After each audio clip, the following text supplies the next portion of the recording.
8h35, on n'est pas forcément d'accord ce matin avec Éric Zemmour. Bonjour Éric. Bonjour. Le ministre de l'Intérieur Bernard Cazeneuve se rend donc aujourd'hui à Calais pour vanter les mérites des nouveaux outils connectés destinés à surveiller les frontières. Est-ce que ce sera suffisant après les manifestations des migrants samedi qui ont mal tourné? Nique la France. Ce tag, maculant la statue du général de Gaulle, a suscité de nombreux commentaires scandalisés, sans que l'on sache si l'offense était faite à la France, ou à de Gaulle, ou à l'orthographe pour ce NIK désinvolte. Après tout, même les rappeurs savent écrire ce mot. Mais l'orthographe n'est pas un souci pour ces hommes venus d'ailleurs qui ne rêvent que de parler anglais.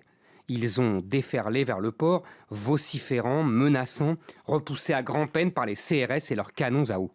On a vu un Calaisien excédé sortir de son pavillon un fusil à pompe avant de se raviser devant la meute qui lui jetait divers projectiles. La guerre qui vient n'est plus du tout la lutte des classes, celle des pauvres contre les riches. Il n'y a plus de riches, ils sont partis dans les paradis fiscaux. On a cru que la guerre avait déserté l'Europe parce qu'on ne se bat plus entre nation contre nation, peuple contre peuple. Mais la guerre d'aujourd'hui oppose désormais les sédentaires aux nomades. La disparition des frontières nationales était censée nous apporter la paix. Elle nous ramène à la guerre de tous contre tous. Longtemps, la gauche a refusé avec véhémence de choisir dans ce qu'elle appelait la guerre des pauvres. Les militants d'extrême gauche qui menaient le bal samedi ont, eux, choisi. Les nomades contre les sédentaires, les pauvres étrangers contre les pauvres français, la solidarité internationaliste contre la solidarité nationale. Quant à l'Angleterre, elle fait ce qu'elle a toujours fait dans le passé sur le continent, elle paye. Elle finançait naguère les coalitions armées contre Louis XIV ou Napoléon. Elle donne désormais de l'argent aux autorités françaises pour que celles-ci se chargent du sale boulot. C'est commode, efficace, un brin méprisant, bref, très british. Alors, ce qui semble très clair, c'est que la situation semble inextricable et potentiellement très dangereuse, Éric. Et oui, on parle d'ailleurs de la jungle de Calais, pour désigner le camp de réfugiés où règne la loi du plus violent, trafic et prostitution divers.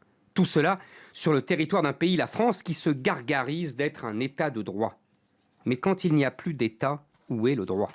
La fonction de l'État était justement de défendre les pauvres Français des agressions venues d'ailleurs. C'est la fonction originelle de tout pouvoir que remplissaient jadis les seigneurs au temps de la féodalité, puis les rois, puis la République.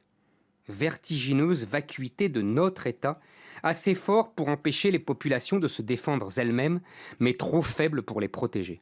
Il évalue les migrants à 4 000 alors qu'ils sont au moins 10 000. Au lieu de les renvoyer dans leur foyer, notre État les balade en car vers des régions plus au sud. Ils y font halte dans des centres de répit où ils sont censés réfléchir à leur avenir, selon le jargon de nos services administratifs tiré des œuvres complètes de Oui Oui. Mais les migrants ont la réflexion rapide et constante.